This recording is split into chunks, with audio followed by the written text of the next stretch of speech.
গাউসে আজমের মুরিদ কিভাবে গাউসে আজমের নাম নিয়ে একটি শুকনো গাছ থেকে পানি বের করল? গাউসে আজম সেই মুরিদের কি পরীক্ষা নিয়েছিলেন? আসুন এই ঘটনাটি শুনি।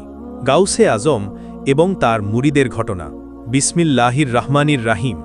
আসসালামু আলাইকুম ওয়া রাহমাতুল্লাহি ওয়া বারাকাতুহু। আমার প্রিয় বন্ধুরা, আজ আমরা আপনাদের এমন একটি ঘটনা বলতে যাচ্ছি যা শুধু একজন মুরিদের গল্প নয়, এটি একটি পরীক্ষা, এটি একটি সন্দেহের নিরাময় এবং সর্বোপরি একজন ওয়ালি কামিলের কৃপাদৃষ্টির ঝলক। বাগদাদ শরীফ ইলম এবং রুহানিয়াতের আলোর শহর। এটি সেই সময়ের কথা যখন বাগদাদ ইলম এবং রুহানিয়াতের কেন্দ্র ছিল। দূর দূরান্ত থেকে মানুষ হজরত শেখ আব্দুল কাদির জিলানী রাহমতুল্লাহ আলাইহির কাছে ইলম হাসিল করতে এবং হৃদয়ের রোগের চিকিৎসা করাতে আসত। প্রতিদিন তার মজলিসে শত শত লোক জড়ো হতো। কেউ আলেম, কেউ জাহিল, কেউ ধনী, কেউ ফকির, সবার চেহারায় একই আশার ঝলক ছিল। গাউসে আজমের একটি নজর, একটি নতুন মুখ, অচেনা কিন্তু অস্থির। একদিন যখন সবাই মজলিসে বসেছিল, তখন একজন অপরিচিত যুবক দরজা দিয়ে প্রবেশ করল। তার কাপড় ধুলোয় ঢাকা ছিল, চোখে ঘুম এবং চেহারায় ক্লান্তি ছিল, কিন্তু সেই ক্লান্তির পেছনে একটি অদ্ভুত অস্থিরতা লুকিয়েছিল। সে সোজা এসে মজলিসের এক কোণে বসে পড়ল। সবাই গাউসে আজমের কথা শুনতে মশগুল ছিল, কিন্তু সেই যুবকের চোখ অন্য কিছু খুঁজছিল। দেখা যখন চোখে চোখে কথা বলল, গাউসে আজম রহমতুল্লাহ আলাইহি তার আলোচনার সময় শুধু একবার সেই যুবকের দিকে তাকালেন, এবং সেই একটি নজরই তার জীবন বদলে দিল। যেন তার বুক থেকে শত শত বছরের বোঝা নেমে গেল, যেন হৃদয়ে যে অস্থিরতা ছিল তা ভাষা পেল, যেন হৃদয়ের বিলান ভূমিতে আলোর রশ্মি নেমে এলো। মজলিসের পর সেই যুবক কাঁপতে কাঁপতে গাউসে আজমের কাছে এলো এবং আদব সহকারে বলল, হে আশেখ, আমি আপনার সিফত দূর দূরান্ত পর্যন্ত শুনে এসেছি, কিন্তু আমার রুহ শান্তি পাচ্ছে না, দিল স্থির হচ্ছে না। আমি সব জায়গায় ভটকছি, কিন্তু কোথাও স্থিরতা পাইনি। যখন আমার কাছে দৌলত থাকে তখন মানুষ আমাকে মাথায় তুলে রাখে, মিষ্টি কথা বলে, কিন্তু যখন পকেট খালি হয় তখন তারাই আমার থেকে চোখ ফেরায়, আমাকে পর করে দেয়। আমি কি আপনার মুরিদ হতে পারি? আপনার কৃপাদৃষ্টি কি আমার কপালেও জুটতে পারে? গাউসে আজম রহমতুল্লাহ আলাইহি মুচকি হাসলেন এবং ইশারায় তাকে কাছে ডাকলেন। তার হাসিতে এমন শান্তি ছিল যেন কেউ এই যুবককে আল্লাহর সাথে মিলিয়ে দিয়েছে। বাইয়াত, একটি সম্পর্ক যা রুহের সাথে যুক্ত হয়। গাউসে আজম রহমতুল্লাহ আলাইহি মুচকি হেসে বললেন, বেটা, মুরিদ হওয়া সহজ নয়। এটি দিলকে বিলীন করে দেওয়া, নিজের অস্তিত্বকে আল্লাহর পথে বিলীন করে দেওয়ার নাম। তুমি কি প্রস্তুত? যুবকের চোখ থেকে অশ্রু বইতে লাগল, এবং তখনই সে বাইয়াত গ্রহণ করল। এটি নতুন সফরের সূচনা হয়েছিল। গাউসে আজম রহমতুল্লাহ আলাইহি তাকে বসালেন এবং তার হাতে দুধ ভরা একটি পেয়ালা দিলেন। নিজেও একটি পেয়ালা তুলে নিলেন এবং নিজের আঁচল সেই যুবকের হাতে দিয়ে বললেন, এবার আমার চোখে দেখো এবং দিল থেকে ভয় পেও না। যেই যুবক তার চোখে তাকালো, সময় থেমে গেল, শ্বাস বন্ধ হয়ে গেল। তার এমন মনে হলো যেন সে অন্য কোনো জগতে পৌঁছে গেছে। তার চোখের সামনে একটি নুরানি জাহান খুলে গেল, যেখানে ফেরেশতারা সেজদায় ছিল এবং চারদিকে শুধু আল্লাহ আল্লাহের ধ্বনি ছিল। গাউসে আজম রহমতুল্লাহ আলাইহির চোখে দেখা এমন ছিল যেন দিলের আয়না পরিষ্কার হয়ে গেছে। কিছুক্ষণের মধ্যেই সেই যুবকের দিল নূরে ভরে গেল এবং তারপর সে দুধের পেয়ালা এক নিঃশ্বাসে পান করে ফেলল। গাউসে আজম রহমতুল্লাহ আলাইহি মুচকি হাসলেন এবং বললেন, এবার তুমি তোমার নও, এখন তুমি শুধু আল্লাহর। প্রথম পরীক্ষার আগমন। মুরিদ হওয়ার সাথে সাথেই যুবকের মনে হল যেন সব সমস্যার সমাধান এখন পাওয়া গেছে। কিন্তু এই পথ তো পরীক্ষার পথ ছিল, এবং তার প্রথম পরীক্ষা শীঘ্রই আসতে যাচ্ছিল। এক রাতে যখন পুরো খানকাহ ঘুমাচ্ছিল, তখন তার চোখ খুলল। সে দেখল যে গাউসে আজম রহমতুল্লাহি আলাইহি চুপচাপ উঠলেন এবং একা কোথাও যাচ্ছেন। মুরিদের দিল ঘাবড়ে গেল। এক অদ্ভুত অস্থিরতা তাকে ঘিরে ধরল।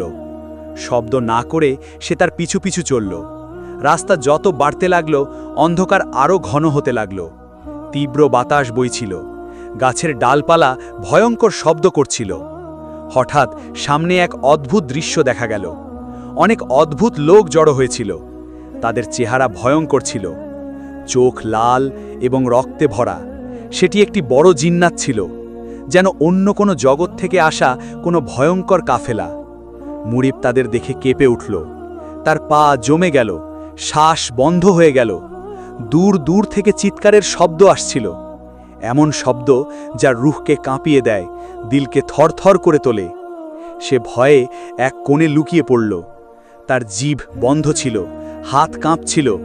ঠিক তখনই যেন তার রুহ থেকে একটি আওয়াজ বের হল, ইয়া গাউসে আজম, সাহায্য করুন। হঠাৎ সব শব্দ থেমে গেল, বাতাস থেমে গেল, ভয়ঙ্কর মুখগুলো অদৃশ্য হয়ে গেল এবং পুরো পরিবেশ নূরে ভরে গেল। মুরিদ অবাক হয়ে গেল। তার চোখের সামনে যে দৃশ্য ছিল তা কোনো স্বপ্নের চেয়ে কম ছিল না। সন্দেহের প্রথম ফাটল। কিছুদূর গিয়ে সে দেখল যে গাউসে আজম রহমাতুল্লাহি আলাইহি একটি নির্জন মাজারের পাশে দাঁড়িয়ে আছেন। সেখানে অদ্ভুত আলো ছিল, না রোদ ছিল না চাঁদনি, তবুও চারদিকে আলো ছিল। এবং তারপর সে শুনল যেন আকাশ থেকে একটি আওয়াজ নেমে আসছে, আব্দুল কাদির, তুমি আমাদের প্রিয়, তুমি আল্লাহর ওয়ালি। মুরিদের দিল ধুকপুক করতে লাগল। তার মনে একটি চিন্তা এলো, একটি বিপজ্জনক প্রশ্ন, এসব কি লোক দেখানো? এসব কি সত্যি নাকি কোনো ধোঁকা?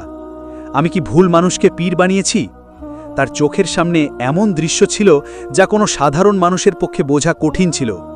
চারদিকে আলো ছড়িয়ে পড়েছিল, আকাশ থেকে ফেরেশতারা নেমে আসছিল এবং গাউসে আজম রহমতুল্লাহি আলাইহির উপর ফুল বর্ষণ করছিল।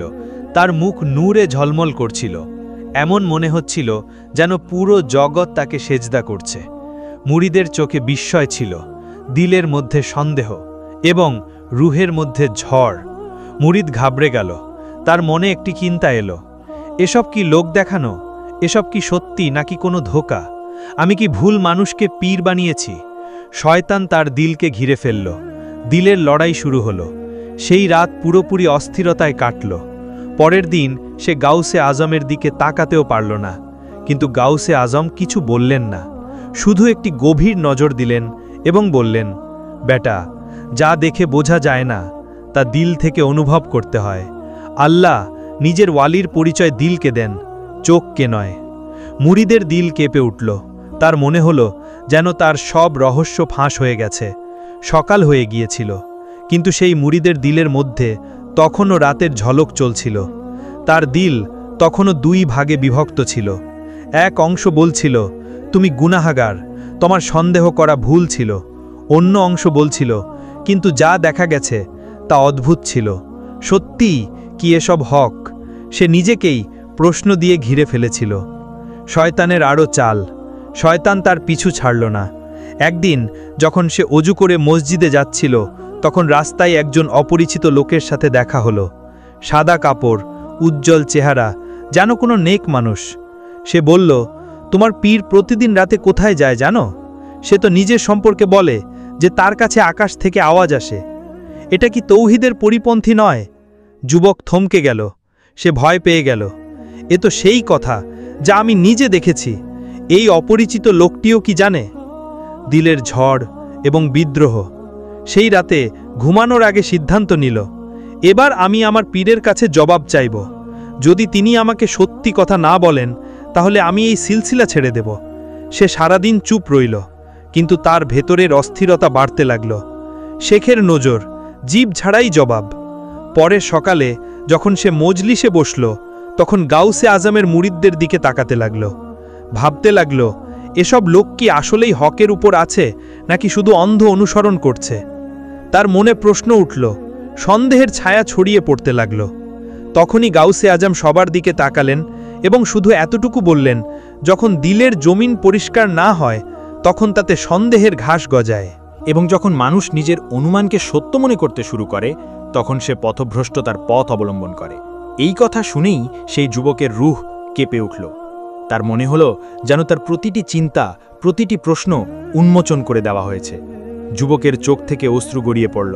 সে বুঝতে পারল এই ইঙ্গিত তারই দিকে। সে মাথা নত করল। গাউসে আজম আবার সবার দিকে তাকালেন এবং নরমভাবে বললেন, ইলেমের প্রথম দরজা আদব, এবং যারা নিজেদের দিলে ফেতনা নিয়ে বসে থাকে তারা কখনো হক লাভ করে না। মজলিসে নীরবতা নেমে এলো।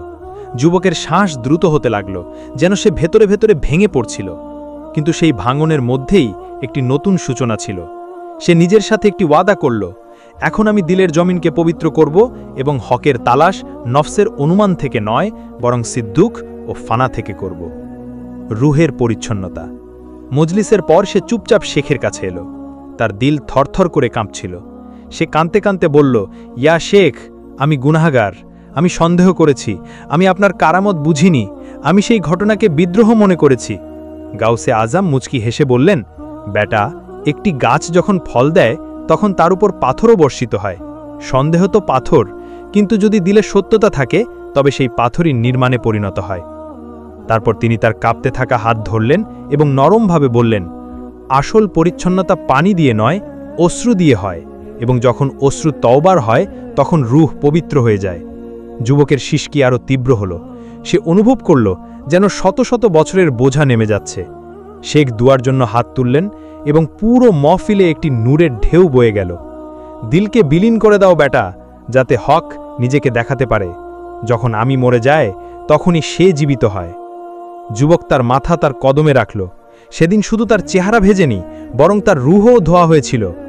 তারপর গাউসে আজম তার হাত তুললেন এবং যুবকের বুকের উপর রাখলেন। হঠাৎ তার শরীর কাঁপতে লাগল। চোখ বন্ধ হয়ে গেল এবং সে নিজেকে অন্য এক জগতে খুঁজে পেল। সে দেখল একটি নুরানি মাহফিল আছে, তাতে ফেরেশতারা বসে আছে। এক জায়গায় খুব উঁচু মাসনাদ আছে, যেখানে একজন ব্যক্তি মুকুট পরে বসে আছে। সেই একই চেহারা, সেই একই সুরত, গাউসে আজম। এবং তারপর একটি আওয়াজ এলো, ইনি সেই ওয়ালি যাকে আমরা আমাদের উসিলা দিয়েছি, যে এর সাথে যুক্ত হলো সে আমাদের সাথে যুক্ত হলো। যুবকের চোখ খুলল। সে হাউমাউ করে কাঁদতে লাগল। সে শেখের কদমে লুটিয়ে পড়ে বলল, এবার আমার চোখ খুলে গেছে। আপনিই তিনি যার কদম আউলিয়ার ঘাড়ে। আমার মতো অজ্ঞকে আপনি ক্ষমা করেছেন। এটি আপনার সবচেয়ে বড় কারামাত। গাউসে আজম রহমতুল্লাহি আলাইহি বললেন, বেটা, ওয়ালিকে দেখা সহজ, চেনা কঠিন, কিন্তু যখন রূহ চিনে নেয় তখন আর সন্দেহ করে না, সেজদা করে। এখন সেই যুবক পুরোপুরি বদলে গিয়েছিল। যে আগে প্রশ্ন করত, এখন সে চুপচাপ সেজদা করত। আগে চোখ দিয়ে দেখত, এখন দিল দিয়ে অনুভব করত। প্রতিদিন গাউসে আজম রহমতুল্লাহি আলাইহের মজলিসে বসা, জিকের করা, তাসবিহেতে মগ্ন থাকা তার দুনিয়া হয়ে উঠেছিল। এখন সেই যুবক গাউসে আজমের প্রতিটি কথা দিল থেকে বুঝতে লাগল। যখন শেখ কোনো কথা দিল থেকে বলতেন তখন তার এমন মনে হতো যেন তার ভেতর থেকেই আওয়াজ উঠেছে। প্রতিটি শব্দ, প্রতিটি ইঙ্গিত তার জন্য হেদায়েত হয়ে উঠেছিল। তার গাউসে আজমের প্রতি অসীম ভালোবাসা জন্মে গিয়েছিল। যদি কখনো শেখ কোনো সফরে যেতেন তাহলে সেই মুরিদ অস্থির হয়ে যেত, যেন শরীরে প্রাণ আছে কিন্তু রূহ নেই। গাউসে আজমের ৩ দিনের বিচ্ছেদ তার কাছে ৩ বছরের একাকিত্ব মনে হতো। সে তার প্রতিটি কথা চোখ দিয়ে নয়, দিলের ভেতরে লিখে রাখত। কখনো কখনো যখন শেখ মজলিসে আসতেন তখন সেই যুবক দূর থেকেই দাঁড়িয়ে কাঁদতে থাকত, যেন কেউ তার ভেতরের বিরান ভূমিকে আবার জীবিত করে দিয়েছে। ইয়া শেখ, আপনার উপস্থিতিই আমার ঔষধ এবং আপনার নীরবতাও আমার জন্য ইলম। সে এখন দুনিয়াতে নয়, গাউসে আজমের ভালোবাসায় বাঁচছিল। তাসাউফের প্রথম সবক। একদিন গাউসে আজম সমস্ত মুরিদদের বললেন, যদি আল্লাহ তোমাদের ফকিরি দেন তবে শুকর করো, এবং যদি দৌলাত দেন তবে নিজেকে খেদমতের জন্য পেশ করো। ওয়ালি সে হয় যে সব অবস্থায় আল্লাহকে দেখে, তার জিকের ছাড়া এক শ্বাস নেওয়াও হারাম মনে করো। নিজের স্ত্রী, নিজের সন্তানদের চেয়েও বেশি, নিজের জানের চেয়েও বেশি সেই আল্লাহর সাথে মহব্বত রাখো। কখনো তার থেকে দূরে সরে যেও না, কখনো তার কাছে অভিযোগ করো না। সব অবস্থায় তার শুকর আদায় করো। মনে রাখো, আল্লাহ তোমার শাহরগ থেকেও কাছে। তিনি কোথাও বাইরে নন, তোমার ভেতরে আছেন। তাকে নিজের পীরের মধ্যে তালাশ করো, নিজের অস্তিত্বে তালাশ করো। সবসময় নিজের পীরে তাসাউরে থাকো। যা কিছু দুঃখ দেন তা কবুল করো, যা কিছু খুশি দেন তার শুকুরের সাথে গ্রহণ করো, কিন্তু তার কাছে কখনো অভিযোগ করো না। তারপর গাউসে আজম মাথা নত করলেন এবং চাপা আওয়াজে বললেন, তাসাউফের প্রথম সবক হলো ফানা। যখন আমি বিলীন হয়ে যায় তখনই সে দেখা যায়। মজলিসে নীরবতা নেমে এলো। কারো চোখ অশ্রুসিক্ত ছিল, কারো দিল কাঁপছিল, এবং সেই যুবকের রূহ যেন বলছিল, ইয়া আল্লাহ, এখন আমি কিছুই নই, শুধু আপনার তালিব। পরীক্ষার পর পরীক্ষা। সেই দিন আর বেশি দূরে ছিল না। গাউসে আজম একদিন সেই মুরিদকে ডাকলেন এবং বললেন, বেটা, তোমার উপর আল্লাহর বিশেষ রহমত আছে। এখন সময় হয়েছে যে তুমি ইলম ও তাসাউফের পথে সফর করো। যাও, বাগদাদের বাইরে একটি গ্রামে যাও এবং সেখানকার লোকদের ইলম শেখাও। কিন্তু মনে রেখো, সেখানে তোমাকে কেউ চিনবে না এবং সেখানে তুমি কষ্টও পাবে। প্রতিটি মানুষকে ভালোবাসা দিয়ে নিজের গরিব ভাই মনে করে ডাকবে। মানুষ যাই বলুক তাতে কখনো নিজের রাগ দেখাবে না। সবসময় নিজের নফসকে নিয়ন্ত্রণে রাখবে। তাদের কথায় কান দেবে না। তারা যেই হোক না কেন, হিন্দু বা মুসলমান, সবার সাথে ভালোবাসা রাখবে। তাদের বোঝাবে যে মারিফতে ইলাহি কি, কখনো গর্ব করবে না। এবং যা কিছু তুমি বলবে তা এই মনে করবে যে গাউসে আজমই তোমার মুখ দিয়ে বলিয়ে নিচ্ছেন। বুঝে নাও বেটা, সেখানে তুমি অনেক কষ্ট পাবে। যদি কেউ তোমাকে মন্দ বলে, তাকে দোয়া দেবে। যদি কেউ তোমাকে পাথর মারে, তাকে ফুল দেবে। তোমার জিভ থেকে সবসময় নরমতা ঝরে পড়া উচিত।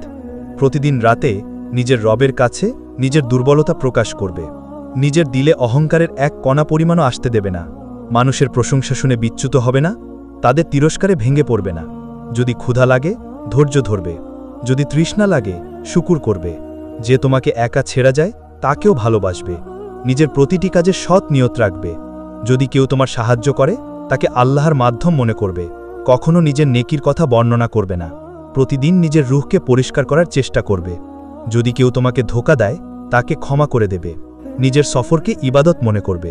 এটাই তাসাউফ, নফসকে বিলীন করে ভালোবাসা জীবিত করা। একাকী সফর। মুরিদ মাথা নত করে নির্দেশ কবুল করল। সে গ্রামের দিকে রওনা হল। সফর অনেক দীর্ঘ ছিল। পথে রোদের তীব্রতা বাড়ছিল। তার তীব্র তৃষ্ণা লাগছিল।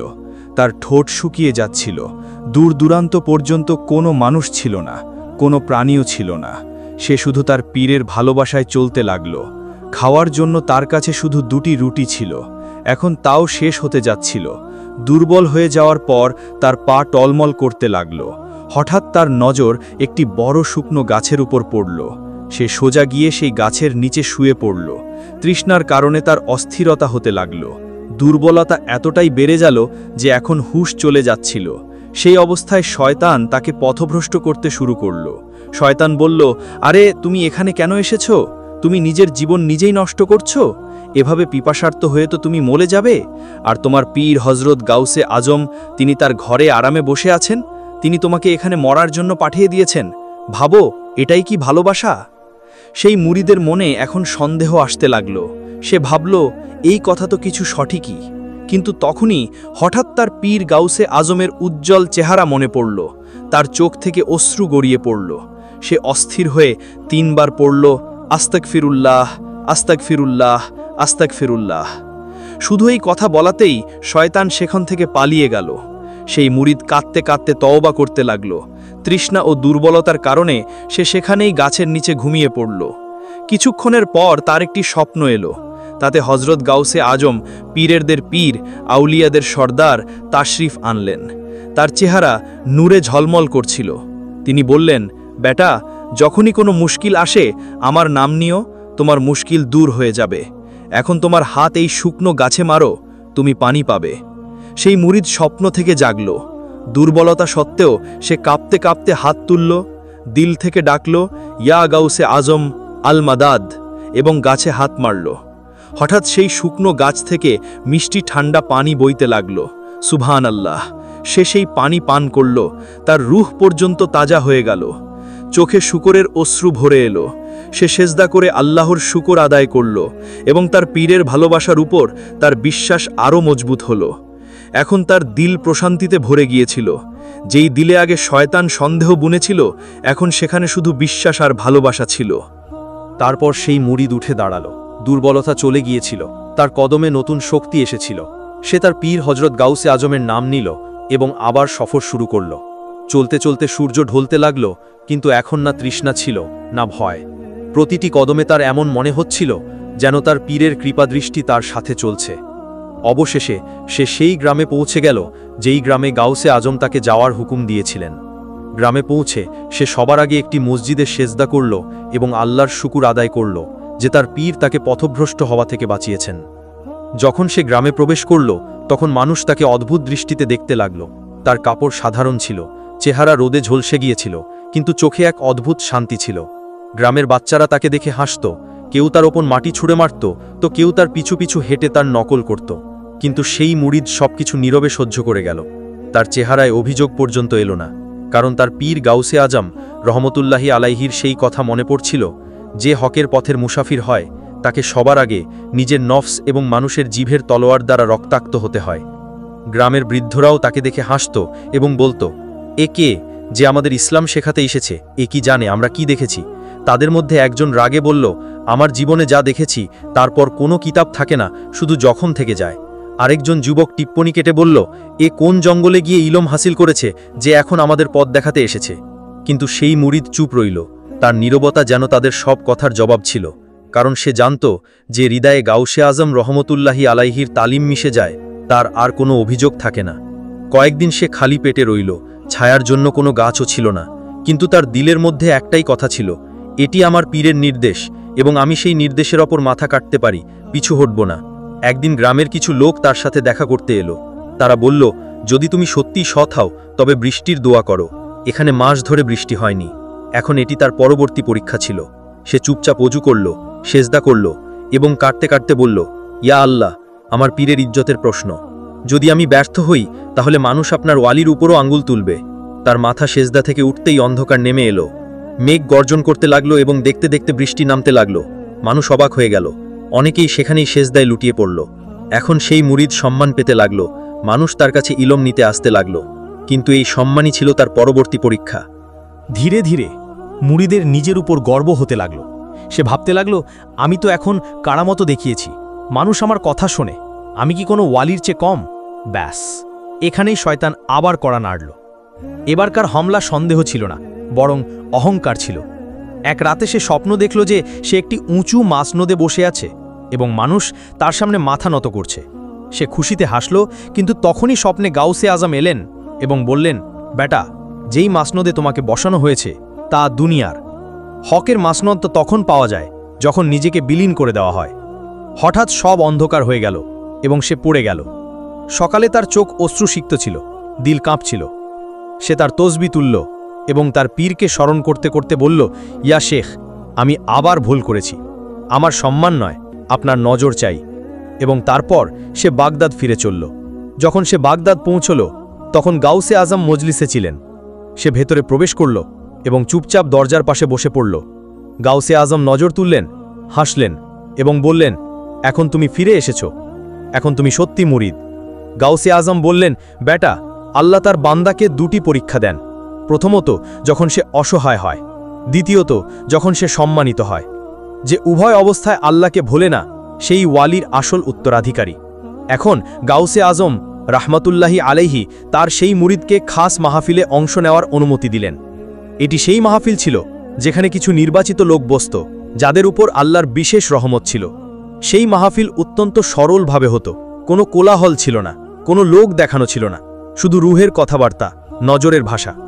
শুরুতে সেই মুরিদকে শুধু শোনার অনুমতি ছিল, কিন্তু ধীরে ধীরে যখন তার দিলের জমিন আরও পরিষ্কার হতে লাগল তখন সেও কিছু বলার সুযোগ পেল। এক রাতে সেই মাহফিলে আরেকজন সুফি প্রবেশ করলেন। নাম ছিল শেখ মুবারক বোলখি। তিনি ইলমে অনেক উচ্চ পর্যায়ের ছিলেন, বছরের পর বছর ধরে তাসাউফের পথে চলেছিলেন। কিন্তু যখন তিনি দেখলেন যে গাউসে আজম একজন নবীন যুবক মুরিদকে এত সম্মান দিচ্ছেন, তখন তার দিলে হিংসা ও বিদ্বেষ সৃষ্টি হল। সে ভাবতে লাগল, আমি জীবন কাটিয়ে দিলাম ইলমে, সফরে, আর এই ছেলেটি কয়েক বছরের মধ্যেই খাসে বসিয়ে দেওয়া হলো, এটা কিভাবে সম্ভব? শেখ মুবারক খোলাখুলি কিছু বললেন না, কিন্তু নিজের দিলে বিদ্রোহ পুষে রাখল। সে সব সময় সেই মুরিদকে খোঁচা দিত, এত কম ইলমে নিয়েও নিজেকে বিশেষ মনে করো? তোমার রুহ কি দেখেছে এখনো? তোমাকে তো শুধু নসিবই তুলে দিয়েছে। মুরিদ শুনত কিন্তু চুপ থাকত। গাউসে আজম সবকিছু বুঝতে পারছিলেন, কিন্তু তখনও তিনি কিছু বলেননি। এক রাতে গাউসে আজম সেই মুরিদকে ডাকলেন এবং বললেন, আজ রাতে তোমাকে একটি আমানত দিচ্ছি, এটি নিয়ে জঙ্গলের ওপারে মাজারে যেতে হবে, কিন্তু পথে পেছনে তাকাবে না, কোনো আওয়াজে থামবে না। মুরিদ মাথা নত করল। সে নির্দেশের তাৎপর্য বুঝতে পেরেছিল। রাতের নীরবতায় সে সফরে বের হল। হাতে একটি রুমালের মধ্যে বাঁধা একটি ছোট ডিব্বা ছিল, সম্ভবত কোনো তাবার রুক। পথে আওয়াজ আসতে লাগল, হে মুরিদ, তুমি কি জানো তুমি কি নিয়ে যাচ্ছ? তোমার পীর তোমাকে দাস বানাচ্ছে, ফিরে যাও, নইলে পস্তাবে। কিন্তু সে থামল না। পথে হঠাৎ একটি ছায়া সামনে এলো। সেটি শেখ মুবারক বলখির চেহারা ছিল, কিন্তু তার চোখ কালো ছিল, জিভ থেকে আগুনের মতো কথা বের হচ্ছিল। থেমে যাও, এই আমানত আমার, তোমাকে ধোঁকা দেওয়া হয়েছে। মুরিদ বুঝতে পারল এটা বাস্তবতা নয়, রুহানি হামলা। সে জোরে বলল, আমি পীরের নির্দেশে আছি, দুনিয়া উল্টে যাক, আমি থামব না। হঠাৎ পুরো জঙ্গল আলোয় ভরে গেল, আওয়াজগুলো অদৃশ্য হয়ে গেল, আসমানি নূর নিচে নেমে এলো এবং তারপর গাউসে আজমের আওয়াজ এলো, এবার তুমি শুধু মুরিদ নও, তুমি আমানতদার, এখন তোমাকে জিভও দেওয়া হবে এবং প্রভাবও। এখন সেই মুরিদ শুধু নামের নয়, রুহের ইলম এবং জ্ঞানের উভয় পেয়ে গিয়েছিল। তার কথা এখন অন্যদের দিলে ঢুকে যেত। তার দুয়ায় অসুস্থরা সুস্থ হতে লাগল এবং তার নজরে মানুষ তওবা করতে লাগল। গাউসে আজম রহমতুল্লাহি আলাইহি একদিন মজলিসে বললেন, এই মুরিদের সিনা এখন ইলম ও হিকমতে ভরে গেছে, সে এখন অন্যদের আলো দেওয়ার যোগ্য। কিন্তু সেখানেই এক কোণে বসে থাকা শেখ মুবারক বলখি এখন আরও বেশি জ্বলতে লাগল। শেখ মুবারক ভাবল, যদি এই অবস্থায় চলতে থাকে তাহলে কাল মানুষ আমাকে ভুলে যাবে। আমি বছরের পর বছর ধরে ইলমের খেদমতগার, আর এই যুবক সবার চোখের মণি হয়ে গেছে। এখন সে মনে মনে একটি ষড়যন্ত্র করল। এক রাতে শেখ মুবারক সেই মুরিদকে একান্তে বলল, তুমি এত উঁচুতে উঠেছ, কখনো কি ভেবেছ যে এখন তোমার নিজেরই কোনো খানকাহের নেতৃত্ব দেওয়া উচিত? তুমি কি সবসময় তোমার পীরের তত্ত্বাবধানেই থাকবে? তুমি কি নিজেই ওয়ালি হতে পারো না? এই বাক্যগুলি সেই বাক্য ছিল যা সরাসরি নফসকে আকর্ষণ করে। মুরিদ চুপ রইল, কিন্তু তার দিল কেঁপে উঠল। সে বলল, শেখ, আমি তো শুধু একজন ফকির, আমার যা কিছু আছে তা আমার পীরের দেওয়া। কিন্তু শয়তান বীজ বুনে দিয়েছিল। সেই রাতেই মুরিদ স্বপ্ন দেখল, সে নিধেই একটি উজ্জ্বল গম্বুজের নিচে বসে আছে, লাখ লাখ মানুষ তার সামনে মাথা নত করছে এবং সে বলছে, এখন আমিও কুতুব হয়ে গেছি। সকালে উঠতেই তার দিল অস্থির ছিল, পীর থেকে দূরত্ব। পরের কয়েকদিনে সে অনুভব করল যে সে মজলিসে আর তেমন শান্তি পাচ্ছে না, গাউসে আজমের কথায় আগের মতো মিষ্টতা লাগছে না এবং তার জিকিরেও রুহানি আকর্ষণ কমে গেছে। সে বুঝতে পারছিল না কি হচ্ছে। শেখ মুবারক এখন তার আরও কাছে আসতে লাগলো, তাকে প্রলুব্ধ করার জন্য নতুন নতুন ধারণা দিতে লাগলো। তুমি এখন প্রস্তুত, তুমি নিজেই পথপ্রদর্শক হতে পারো। একদিন মুরিদ সাহস করে গাউসে আজমকে বলল, হজরত, এখন কি আমাকে নিজের একটি খানকাহ খোলার অনুমতি আছে? গাউসে আজম রহমতুল্লাহি আলাইহি মাথা নত করলেন। কিছুক্ষণ পর শুধু এতটুকু বললেন, যদি তোমার দিলে এটাই চায় তবে যাও, আল্লাহ তোমার চেয়ে ভালো জানেন। মুরিদ চলে গেল, কিন্তু তার রূহ পেছনে রয়ে গিয়েছিল। সে একটি বস্তিতে নিজের আলাদা মজলিস শুরু করল। শুরুতে মানুষ এলো, তার ইলম, তার চেহারার নূরে মুগ্ধ হল। কিন্তু তারপর ধীরে ধীরে তার কথাগুলো বদলাতে লাগলো। তার শব্দে নিজের গুরুত্বের কথা বেশি হতে লাগলো। জিকিরের জায়গায় তাকরীর এলো, ফানাউল্লাহর জায়গায় আত্মপ্রাধান্য এলো। পথভ্রষ্ট শেখ মুবারকের চাল। একদিন শেখ মুবারক এলো এবং বলল, এখন তুমি সত্যি প্রস্তুত, চলো তোমাকে একটি বিশেষ জায়গায় নিয়ে যাই, যেখানে তুমি নিজেকে ওয়ালি মনে করতে শুরু করবে এবং আল্লাহর পক্ষ থেকে ইঙ্গিত পাবে। মুরিদ চলতে লাগল, কিন্তু সে কি জানত এই পথ সরাসরি রুহানি পতনের দিকে ছিল। ভয়ঙ্কর জায়গা, একটি নির্জন মাজার যেখানে চারদিকে অন্ধকার, ভাঙা কবর এবং ঠান্ডা বাতাস ছিল। শেখ মুবারক তাকে বসালো এবং বলল, ইবাদত করো এবং দেখো কি দেখতে পাও। মুরিদ চোখ বন্ধ করল, কিন্তু এবার সে কোনো নূর দেখল না, বরং ভয়ঙ্কর ছায়া, জ্বলন্ত মুখ এবং কবর থেকে আহে শুনতে পেল। চোখ থেকে পর্দা সরে গেল। সে চমকে উঠে দাঁড়ালো এবং চিৎকার করে উঠল, না, এটা আমার পথ নয়, আমি আমার পীরকে ছেড়ে পথভ্রষ্টতা অবলম্বন করেছি। শেখ মুবারক তাকে ধরতে চাইল, কিন্তু সে হাত ছাড়িয়ে পালিয়ে গেল। পালিয়ে আসা মুরিদ জঙ্গল, পাহাড়, নদী পার হয়ে বাগদাদের দিকে পালিয়ে যাচ্ছিল। তার শরীরে মাটি লেগেছিল, চোখ থেকে অশ্রু বইছিল এবং দিল তীব্র অনুতাপে কাঁপছিল। প্রতিটি কদমে সে বলছিল, ইয়া আল্লাহ, আমি নফসের কথা শুনেছি, আমার পীরের রহমতকে প্রত্যাখ্যান করেছি। এখন যদি তিনি আমাকে ফিরিয়েও নেন, তাহলে কি আমি আবার আগের মতো হতে পারব? তখন রাত ছিল। গাউসে আজম রহমতুল্লাহি আলাইহের খানকাহে নীরবতা ছিল। মুরিদ চুপচাপ দেয়ালের পাশে গিয়ে বসে পড়ল। তার ভেতরে যাওয়ার সাহস ছিল না, শুধু সিসকিতে এতটুকু বলতে লাগল, হজরত, আমি ফিরে এসেছি, কিন্তু এখন আমি আগের মতো নেই। গাউসে আজমের দৃষ্টি, গাউসে আজম তখন একাকী ইবাবতে মগ্ন ছিলেন। তার চোখ বন্ধ ছিল, কিন্তু রুহানি দৃষ্টি সব কিছু দেখছিল। হঠাৎ তিনি মাথা তুললেন এবং হেসে বললেন, এসে গেছে সে যে নিজেকে হারিয়ে ফিরে এসেছে। কিন্তু এবার সহজ ছিল না। সকাল হল, খানকাহে সবাই জড়ো হল। গাউসে আজম বাইরে এলেন এবং উচ্চস্বরে বললেন, এক ব্যক্তি নিজের নফসের কথা মেনেছিল, রুহানি মর্যাদা ছেড়ে দুনিয়ার প্রশংসা চেয়েছিল, বলো তাকে কি ক্ষমা করা হবে? মজলিসে নীরবতা ছিল। শেখ মুবারক এক কোণে চুপচাপ মাথা নিচু করে বসেছিল। তখন সেই মুরিদ ভিড়ের মধ্যে হাঁটু গেড়ে বসল এবং চিৎকার করে কাঁদতে কাঁদতে বলল, আমার পীর, আমার চোখে পর্দা পড়ে গিয়েছিল, আমি আপনাকে চিনতে পারিনি, আমি আপনার দেওয়া দৌলতকে নিজের নামে লাগিয়ে নিয়েছিলাম, কিন্তু এখন আমি শুধু একজন ফকির হতে চাই, আপনার বান্দা, আপনার চৌখাটের ধুলো। গাউসে আজম তার দিকে তাকালেন। এবার তিনি নরম ছিলেন না। তিনি বললেন, তুমি ফিরে এসেছো, কিন্তু তোমার নফস এখনো জীবিত আছে। যদি তুমি সত্যিই আনুগত্য শিখতে চাও তবে শোনো, আজ থেকে তুমি খানকাহের দারোয়ান হবে। কেউ তোমাকে সালাম করুক বা না করুক, তুমি শুধু দরজা খুলবে এবং বন্ধ করবে। মুরিদ মাথা নত করল এবং বলল, আমার জন্য এটাই সবচেয়ে বড় পুরস্কার হবে। এখন সেই মুরিদ, যে একসময় মজলিসের তারকা ছিল, দরজায় বসত, মানুষ আসত, খোঁচা দিত। আরে এ তো সেই যে নিজেকে ওয়ালি মনে করেছিল। অনেকে তাকে তাচ্ছিল্য করে দেখত, অনেকে হাসত, কিন্তু সে চুপ থাকত। প্রতিবার শুধু একটাই জিকির করত, ইয়া গাউস পাক, আপনার দরই যথেষ্ট। চোখ থেকে অশ্রু বইছিল এবং দিল তীব্র অনুতাপে কাঁপছিল। প্রতিটি কদমে সে বলছিল, ইয়া আল্লাহ, আমি নফসের কথা শুনেছি, আমার পীরের রহমতকে প্রত্যাখ্যান করেছি। এখন যদি তিনি আমাকে ফিরিয়েও নেন, তাহলে কি আমি আবার আগের মতো হতে পারব? তখন রাত ছিল। গাউসে আজম রহমতুল্লাহি আলাইহের খানকাহে নীরবতা ছিল। মুরিদ চুপচাপ দেয়ালের পাশে গিয়ে বসে পড়ল। তার ভেতরে যাওয়ার সাহস ছিল না, শুধু সিসকিতে এতটুকু বলতে লাগল, হজরত, আমি ফিরে এসেছি, কিন্তু এখন আমি আগের মতো নেই।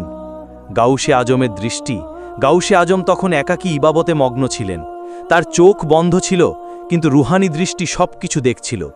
হঠাৎ তিনি মাথা তুললেন এবং হেসে বললেন, এসে গেছে সে যে নিজেকে হারিয়ে ফিরে এসেছে। কিন্তু এবার সহজ ছিল না। সকাল হলো, খানকাহে সবাই জড়ো হলো। গাউসে আজম বাইরে এলেন এবং উচ্চস্বরে বললেন, এক ব্যক্তি নিজের নফসের কথা মেনেছিল, রুহানি মর্যাদা ছেড়ে দুনিয়ার প্রশংসা চেয়েছিল, বলো তাকে কি ক্ষমা করা হবে?